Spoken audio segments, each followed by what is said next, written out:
Alright, so this was the Resonator delete. It won't hit anything because the driveline and the exhaust don't move separately. It's all bolted together. I've already taken it for a ride. Sounds fine with the way it is. Later on I'll get it professionally welded in. But that's the delete. And then I'll show you the resonator that I pulled out with that crazy whistle I talked about in the past. I'll show you what was making it whistle. And that resonator was falling apart as well. Hang on. Okay, and then if this thing will focus, see that right there? That little nub? That's what was making that crazy whistle. If this thing will focus. You can see it right there, just on the other side of the shadow. And then it's hard to tell, maybe in this light. Let's see if I can get it to show you. See how it's falling apart in there? Hang on.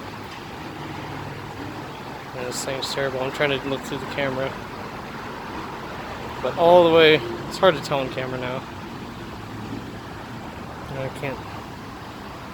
Anyway, you can kind of see it in there, but the honeycomb inside is completely breaking apart. You can kind of see there's the good spot, but it's cracked all the way around. But yeah, that whistle was coming from that little nub right there. But now that I've taken this out, it sounds a lot better. Maybe, I don't know. I like it. Cold start revs, it'll pop. But you can see what we've done again. So that's all we changed on it. But yeah, like I said, when you cold start it, and if you try to rev it on the down rev, it will pop. But yeah, you can see the teens kind of hiding up in there. Still could drop the back more, but then it'll sit uneven. But yeah, anyway, again, I'll get that professionally welded up so it doesn't have those clamps on there. But it worked out real nice. Alright, thank you.